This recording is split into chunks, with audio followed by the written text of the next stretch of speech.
athletes, we do actors, musicians. We also do public figures in the community. We got some politicalness going on this particular episode. It is an election year, so we thought it would be kind of fun here locally in the high desert to bring in somebody that is associated with our college, our education, our institution of higher education, rather. Governing board member? Is that what we're going to? Governing board member, Mr. Joe Brady. Thanks, Andrew.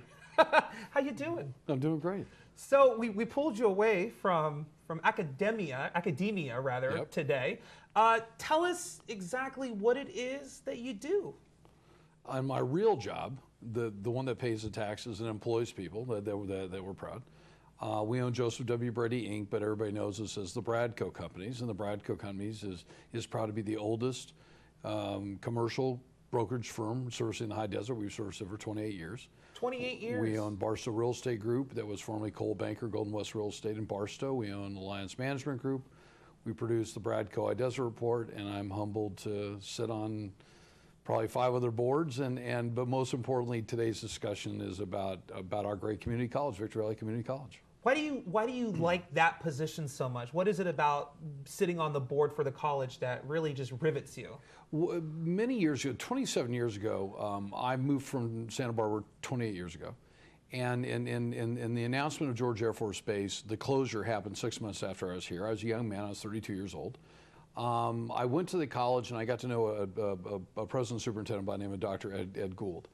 I had a lot of energy and no brains, but I had enough guts to say to him, with the help of other people, I mean, people that have really become famous today, like Robert Lovingood, who's our supervisor, we helped form an economic council.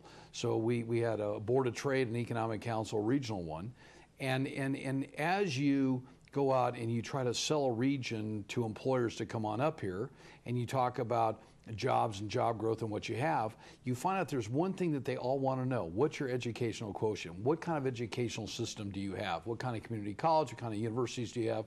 How the high schools do, how the elementary schools do. Education becomes probably the #1 component when you go take a look. So when people, let's say that you and your spouse want to move somewhere, typically the first thing you say is, what's your school system like? So I became enamored with education and with the high desert.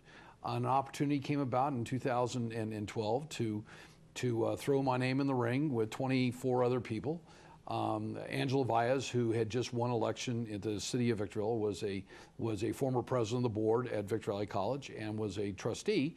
And there was a determination made that she couldn't hold both positions. So the board went out and based on board policy, they did what they were supposed to. And they took applications and 24 people applied, and they narrowed it down to 11, and they did interviews, and lo and behold, I got lucky. So I pulled the lucky straw, and went through the process. And then I was up for election, though, about 18 months later. Okay, so. And for all the people that are uneducated with how that political system works with checks and balances for the college, what is the purpose of the board at VVC? The board's purpose is to set policy. But at the end of the day, you know, really at the end of the day, the board's #1 job on any school board, whether it be a high school board, an elementary school board, a community college, whether you're a trustee at the UC system. My buddy Lou Monville was the youngest trustee ever to sit on the UC Regents. He just retired, and he endorsed my campaign. Is not only to set policy, but to hire your president superintendent. So if you do it right and you hire the right captain, so I look at it as a ship. So we're somewhat of the senior officers, but we have to have somebody that runs the ship and makes the decisions and courts where we're going to go and how we're going to get there. We have to agree on strategy and policy to get there, but we have to hire somebody. So our #1 job was to hire. The #1 job that we got right the 3rd time I've been on the board was hiring Dr. Wagner. I hear he's a rock star over there. Let me tell you. Yeah. What makes him so different? This decision that you guys made to to get him? What makes him different than, I guess, the predecessors? One, he watched our college. He knew that we were in trouble. We had a very serious structural deficit. We had a very serious deficit problem. We had an accreditation issue. We were, and some people may not like this, but I call it the way it is anyway. We were like a ship on the sea, and we were kind of, we didn't really have a captain. He watched our college for 2 years. He was at Copper Mountain. He had a good friend, Dr. Pat Caldwell here. He watched our sessions. We were able to get cameras after I got on the board. Oh, you guys did a C-SPAN. Yeah, so he was, he really enjoyed watching. I don't think that he liked watching the interaction with board members. There was a lot of negative interaction at the time. The college was taking on some very serious issues. When the students know that we're on probation, we could lose the accreditation. We were looking at having to make some very serious cuts. We had a $3.5 million structural deficit. It was a real deficit. When we brought him in, he believes in what we call servant leadership. So if you go Google servant leadership, all in capitals, no, I don't even know if there's periods. There's two major companies that we all know that understand that philosophy of accountability, responsibility. That's Southwest Airlines. I love flying Southwest. I was just on last week. They got good peanuts. Their pretzels are even better. Yeah, I like the pretzels Now too. they have animal crackers. They do not. Absolutely, All right. absolutely. So I got four bags, and I con. My wife doesn't know. I probably have four more in my bag. But Starbucks is a company that believes in servant leadership. So when Roger came in, he had a pretty challenging atmosphere. I called it a toxic atmosphere. Not everybody got along. We have some great constituency groups, but not everybody got along within the constituency groups. He had to realign. So he had to come in and gain the confidence of the board, which he did. It was one of the first 5-0 unanimous votes that we had ever taken. Lori Denson, who's no longer on our board, and I gotta miss her to death. We made that decision, and when we made that decision, we knew we made the right decision. So he's been there a little bit over 2 years and 3 months. We gave him a 3-year contract. He's at the end of his 2-year. I threw out, a motion, a board meeting. I said, to President Pinkerton, I said, I think we need to reward this guy before he goes somewhere else. And we just gave him a new 3-year contract. And you know what? He has set a great tone. He's one of those quiet leaders. He's somebody that I enjoy being around. I've learned a lot from him. People will say, "Wow, for Joe to learn from him," because some would say I'm pretty hard-headed. And for some of the people that, everyone up here that lives locally in the high desert know of some of the things that the college has. They have a good fire program and good nursing program. What are some things that people don't necessarily know about our college in regards to how it stands in the nation? Well, I just returned from if there's one day every year out of the 365 days a year that I love is going up to Big Bear. Robert Sewell, who runs ESB. Robert's one of those guys. I know that you were there. I do know Robert. Hello, Robert. I mean, Robert's involved. Robert has his fingers in everything. Okay, and he lives in Ranch Cucamonga. I don't think he ever sleeps. No, I think he sleeps down at 138 somewhere. He tells his wife he'll be on home. But when they do their retreat, it's a 4-day deal. It's always in July. The students have to learn how to really work together, collaborate together, work out, come back with a list of goals. They'll identify 400 things that they want to change, whether it be parking or better food or better class access or better counselors or whatever. And that's fun. I mean, but getting back to, we have one of the greatest ASBs in the entire country. And when I first got out there, I thought, well, wait a minute, and I'm not putting this down, but I'm being realistic. We're Victorville, we're in the high desert, we can't be that good. But I will tell you this, our United Nations program, it just screams. We win national awards every single year. And I know that people back in New York go, where do these guys from Victorville come from? And they come in, they're quiet. Our students have no egos. They're very focused. Our aviation program is one of the tops in the country. Our nursing program is not in the top 5% in Victorville or in the county or in the state. It's in the top 5% in the nation. Our nursing program our nursing. So, in the nation, top 5%. In the nation. So you take people like Dr. Prim Reddy, who live here. He should have been born here, but for all intents and purposes, he has given us $5 million towards that program. Our welding program, our automotive program, our fire safety program, our public safety program. We've got great programs out there. And I think that the one thing that hopefully we're going to do in the upcoming years is really get out to our high schools and say to people, if you're not going to go to Harvard or Stanford or UCLA or Cal State or wherever, really come to VVC. The ship has turned, and I feel really good about it, and I feel good because the board has worked together. This year we have John Pinkerton, our president. He's done a great job. I think John and I have worked together. I mean, we're two very, very different people. But the one thing I think that we've learned is that student success is all about student success. And as my dad used to tell me, actions speak louder than words. And Yes. I think we've done a pretty good job. How many students are currently enrolled at Victor Valley College? We have 12,000 total. Oh my gosh. Our FTES is a shade below 9,000. What does that mean, FTES? Full-time equivalents. Okay. So the state looks at our reimbursement based on full-time equivalents, and it's under 9,000. We've had somewhat of a declining enrollment. That causes some financial problems because we have a lot of costs out there that are fixed. We have 120 great faculty members. We employ almost 1,000 people out there.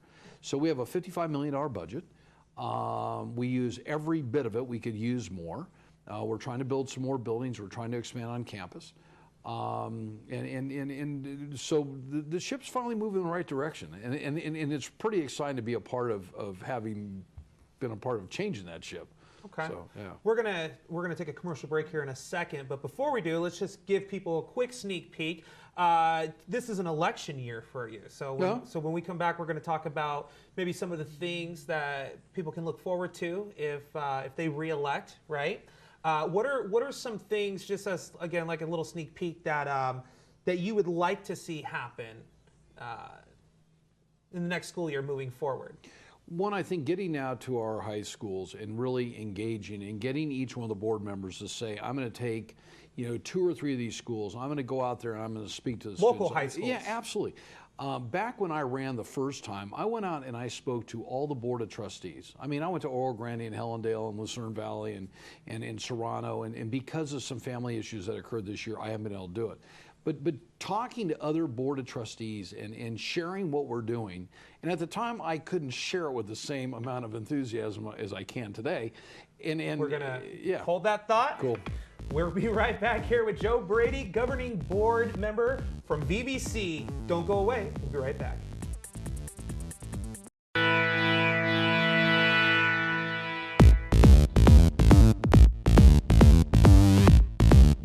It is an election year, and we have one of the coolest, I think personally, very personable politicians in the House. You are the governing board member for VVC, Mr. Joe Brady. Thank you, Andrew. So, you're welcome.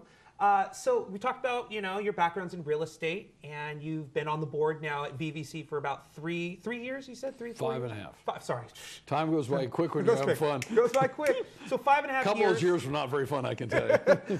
Super passionate. We totally got from our first half of the show here about being there for the students and for the community and stuff. You gave us a little teaser before we went to commercial about the board members actually reaching out to the local high schools. Why don't we pick up on that thought there, and we'll go from there. One, we need to do a better job of selling VVC.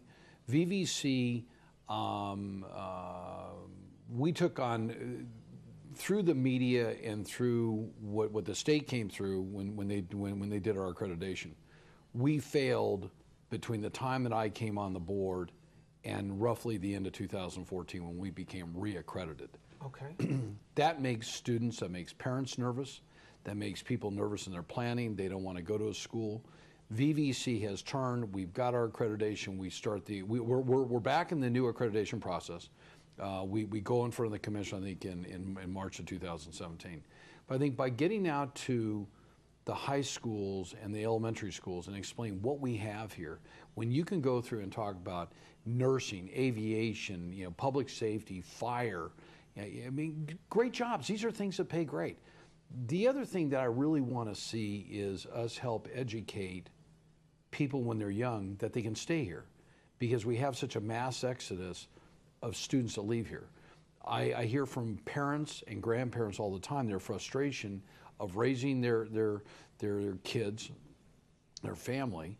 They can't get their classes, so we're really trying to work on the registration process. We've hired more counselors. We knew we needed to hire more counselors, but you have to have money to do that. And the one thing I think that our board didn't want to do was to hire people if we had some extra money and then 2 years later have to lay them off. That's not very good either. So I think getting on out and selling VVC and increasing our numbers increases the income that comes in, because we don't get dollar for dollar from the state what you pay in. You pay in $46 a unit, and if you take 12,000 students and you do the math and it comes back to 9,000 or 8,800 FTSs, we don't get dollar for dollar back. So as I say to my friends in the private sector, I believe we get about 92, 93, 94% of the dollar back, but there's still that amount of money that we're short. So we need to go on out and get more people to come to our school. I think the ship's been right-sized. Dr. Wagner's done a great job. He's hiring new people. We had some people retire. We've outsourced some that we have to, and now we're moving forward. So I think we got to go out and tell our story. And I think we got to do a better job because we have a great story to tell. Okay, yeah, no, absolutely. So with expanding with students, I'm sure that you guys may have to also consider in your guys' discussions and talks possibly expanding land or maybe structural buildings, right? Is there anything that's in the works that you guys would like to see maybe break ground on? We still have money left out of the original bond. So the original bond was passed in 2006. I was a part of that, actually. Correct, yes. correct. And everybody participated in it. We haven't pulled down all the bond because the bond market has been pretty weak. So the investor market out there doesn't look very fair. We just refinanced some debt, and I think we saved about $18 million to the taxpayers. So you said, what have you done for me lately? We've saved you some money, which is a large chunk. So we have some bond money. We have Steve Garcia. Steve is our director of facilities, does a great job. I mean, the guy's been there forever. Every year we have to adopt a 5-year building plan. We know where we're going to go. Right now, we don't need to build off campus at all. What we need to do is probably build a one-stop building. It was something that Joe Range thought about many years ago. We've looked at maybe a conference center that could be pretty exciting, that might tie into maybe redoing our stadium down there, which is actually, I'm really excited about that. Pinkerton and I are all over that with Brandon Woods, and I think a lot of other people, because I think it would help us do more events there. It would bring more people on the college. So we have a study done every single year on where we're at. And we want to spend money, but we want to spend it practically. We also have a fund called the Guaranteed Investment Contract that was set aside years ago that we have said we want to use a good portion of that for building brick and mortar. So you do it one step at a time. You build a building, you have to be able to staff it, and you also have to be able to staff it long term. So it's not a question of building it right now and throwing a body in there. You have to be able to look down the road and say, where's the economy going to go? Is it going to slow down? I think it could slow down from a state level, so what impact does that have in building? There is going to be, I believe, a bond on the market, on the ballot in November that hopefully voters will vote for, that will give the community colleges about $2 billion in additional funds. By the time it dribbles down, we'll get some maintenance dollars, some additional dollars, but we'll be able to get some matching dollars, and we'll be able to move forward pretty quickly. So we watch that money really quickly. We monitor it all the time. Very good. Okay, so working like on the board and stuff for the campus, what do you feel like personally is your guys' personal roadblock or the biggest struggle, whether it's having to deal with like the state, outside entities like maybe like unions, or maybe just the community in general? Is there not necessarily like a problem, but like a struggle or always an uphill battle that's always a touch and go? What do you think the biggest challenge for you as a board member is in regards to the college? I think that the biggest challenge that we've had in the past is where we were going, and we were not as clear with our community, and I don't think we were as upfront with our community. I know there are some that would listen to this, that listen to your program, and would say, well, Joe, some people would align you with telling the public that the college had problems. The college had problems, and it wasn't Joseph Brady telling you, the state was telling you. So once we clean that up, and once we agreed as a board to roll up our sleeves. Easier said than done. Let me tell you, easier said than done. So we need to sit down. We needed to sit down with the CTA. We need to sit down with the CSCA. We need to sit down with the EFT. These are unions. These are our consistency groups. But they're our partners. Gotcha. And sometimes it wasn't always a good partnership. I'm looked at as a very fiscal conservative, and some people believe that I didn't want to give out pay raises. It had nothing to do with pay raises. We only had so many dollars. So I want to be sure that we were hiring the best people, we were paying them the best amount of money, and that we were producing the best product. Now we have turned the corner. We have dealt with our structural deficit for the interim. I think that's going to come back. I think we're going to see a spike in our CalPERS and our CalSTRS and our pensions in 2018. That'll be pretty serious. I think we're going to see probably 20% increases. Our healthcare costs are going up. So there's a lot of things that we have to deal with that we are dealing with, but I think we're dealing with them in a more practical manner. I think also, the media has helped bring light to those things at the college that we're doing. I think the Daily Press has done a great job in trying to help, not in a negative way. I mean, when we were going through the problems of the structural deficit and the deficit problems and the board infighting and all that, I think that the media helped bring some pressure to make us grow up. I think it made us hire a great president superintendent. So I think that the bad days are behind us, and I'm really excited about the new days. I mean, I hope that I get back in. If I don't, then God doesn't have that plan. And I just hope that the college just continues to move forward. We need education up here in the worst way possible. If we're going to attract jobs, we have to have an educated workforce. Is there anything directly that you would like to see accomplished almost immediately for this next school year?